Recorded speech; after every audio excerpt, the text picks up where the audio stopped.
Irmãos e irmãs, o Evangelho de hoje nos conta, nos ensina aquilo que é o essencial, o central da nossa fé católica, da nossa fé cristã. Quando nós voltamos para o Antigo Testamento, nós observamos que Deus, Ele queria formar um povo, e através desse povo viria Jesus, viria o Salvador. Deus começou a formar um povo quando Ele chamou Abraão. E depois Abraão, a sua esposa, tiveram Isaac, tiveram Jacó, surgem as 12 tribos de Israel. Porém chegou em um determinado momento da história que Deus precisava dizer àquelas pessoas qual era a lei de Deus, quais eram os mandamentos de Deus, como que eles poderiam, como que eles deveriam se comportar. Aconteceu ainda no Egito, quando o povo saía do Egito, que Moisés subiu no alto do Monte Sinai, um dos momentos mais importantes da Sagrada Escritura. Êxodo capítulo 20. Moisés subiu no alto do Monte Sinai. E aí um pouco diferente daquilo que muitas vezes nós pensamos, Moisés de repente apareceu e voltou para o seu povo com 2 tábuas da lei. Em uma das tábuas havia os mandamentos do 1º ao 3º. 1º ao 3º mandamento, mandamentos relacionados a Deus. Na outra tábua que Moisés trazia, encontrava-se os mandamentos relacionados ao 4º e ao 10º. 1º mandamento, honrar a Deus sobre todas as coisas. Esse é em relação a Deus. Quando nós vemos o 4º mandamento, que é o 1º mandamento em relação ao próximo, qual que é o 4º mandamento? Podemos dizer que é o 1º mandamento em relação ao próximo, honrar pai e mãe. Essas 2 tábuas da lei representavam aquilo que era o pensamento, aquilo que as pessoas deveriam fazer. Porém, se nós olharmos os 10 mandamentos, de certa forma eles têm uma conotação negativa. Não faça isso, não cobice a mulher do próximo, não matarás, não tomarás o nome de uma pessoa de forma caluniosa. Então os mandamentos, na sua maior parte no Antigo Testamento, tinha um aspecto mais negativo. É normal que Deus, durante a história, aos poucos ele vai se revelando. Muitas vezes até pessoas dizem: padre, por que o Deus lá no Antigo Testamento, por que Deus no Antigo Testamento parece tão cruel, parece um Deus tão vingativo, parece um Deus tão violento? Do mesmo jeito que o ser humano, do mesmo jeito que cada um de nós vamos crescendo em entendimento, do mesmo jeito que cada um de nós vamos crescendo fisicamente. Você não pode colocar um peso para uma criança de 8 anos e dar o mesmo peso, ou você não pode colocar um peso para uma pessoa de 30 anos e depois dar o mesmo peso para uma criança de 6 anos carregar. Conforme nós vamos crescendo, nós vamos compreendendo mais e vamos tendo mais força, mais capacidade para carregarmos peso, para entendermos as coisas. Então no Antigo Testamento, devido àquelas pessoas serem rudes, devido à humanidade não estar tão próxima e tão desenvolvida como ela estaria no tempo de Jesus, a maneira de Deus educar as pessoas era através daqueles mandamentos, através daquela forma mais rígida, mais exigente, através daquela forma que nós encontramos no Antigo Testamento. Porém, no Antigo Testamento nós já começamos e podemos perceber que o amor já estava em cada página da Bíblia. Depois vem Jesus e os doutores da lei perguntam a ele: qual é o mais importante dos mandamentos? O que é o centro do cristianismo? Ou o que é o centro da religião judaica? E aí Jesus vem e diz: o centro, o coração, e aqui é uma afirmação positiva, é amar. É amar. Não é deixar de fazer. E aí Jesus pega aqueles 10 mandamentos, Jesus pega aquelas 2 tábuas da lei e faz como se cada uma das tábuas tivesse apenas um mandamento: amar a Deus de todo o coração, com toda a alma e com todo o espírito. E aí Jesus continua: e amar o próximo como a nós mesmos.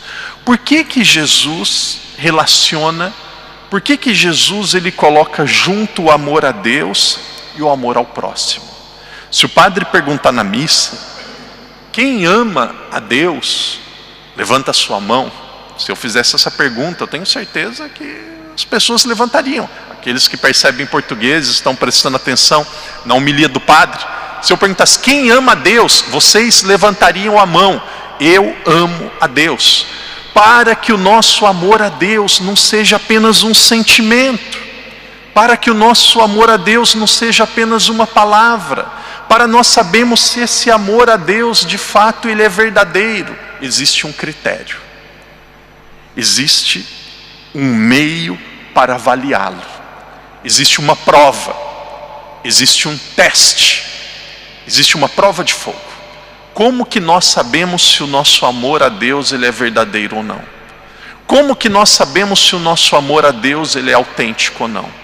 Como que nós sabemos se o nosso amor a Deus ele ultrapassa apenas as nossas palavras? Se nós amarmos o próximo, se nós amarmos o irmão. Amar, uma das definições mais lindas que eu já ouvi de amor. Amar é chaga, amar dói, amar dói. Amar muitas vezes exige um gesto heróico. E aqui eu imagino os pais, as mães. Hoje eu olho para minha mãe, olho para o meu pai, eu os admiro muito.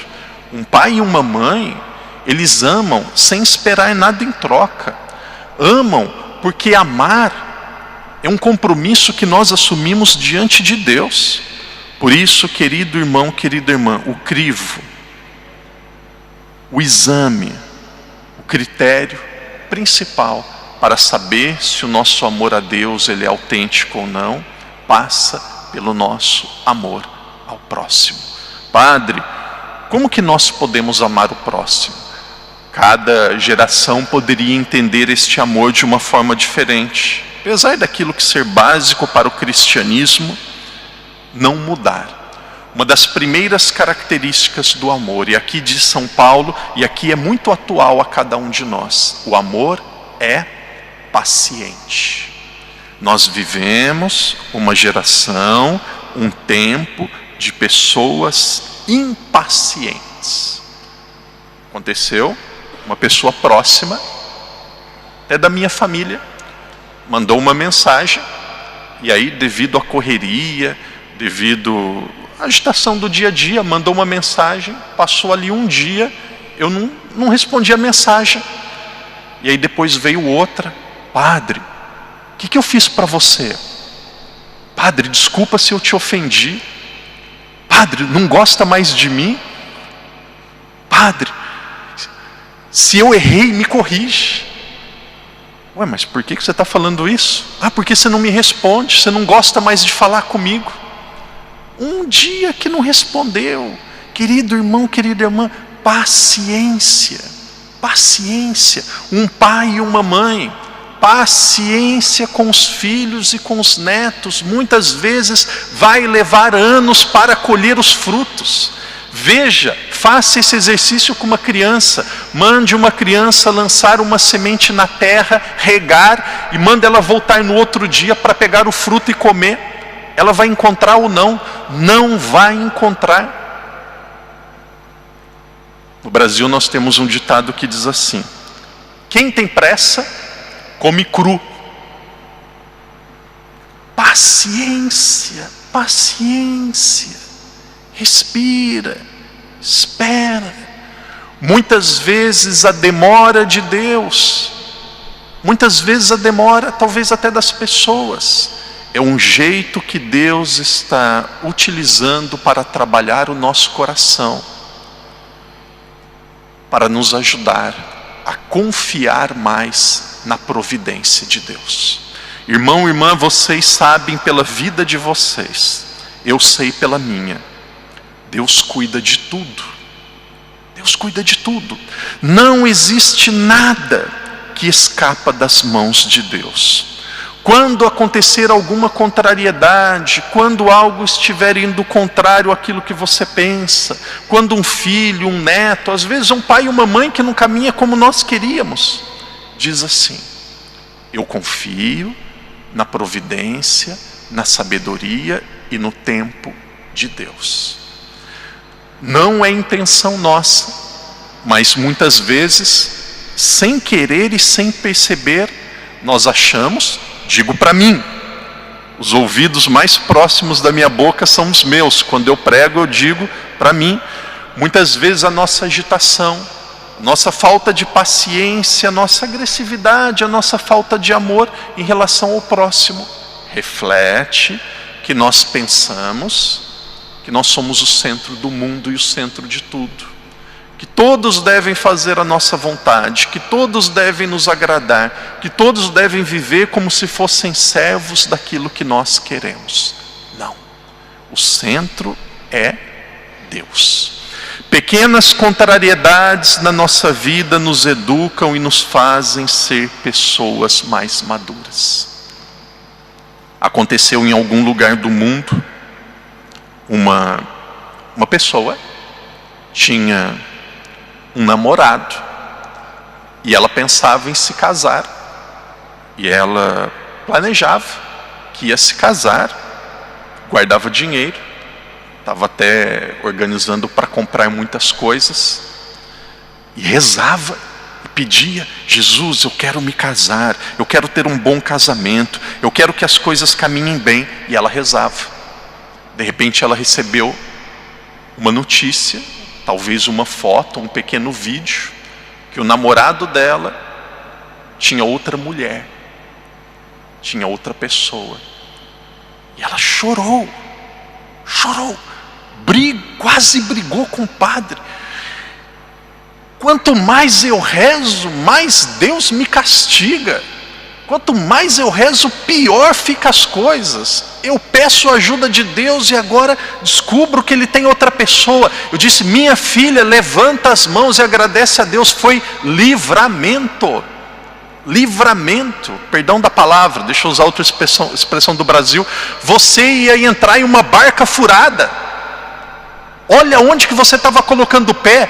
Deus, Ele tirou a venda dos seus olhos e falou: filha, acorda. Agora faz o que você quiser. Se você quiser, problema é seu. Eu te acordei. Deus, Ele... Que coisa linda. Guarde, escreve lá no guarda-roupa do seu quarto. Escreve lá na sua...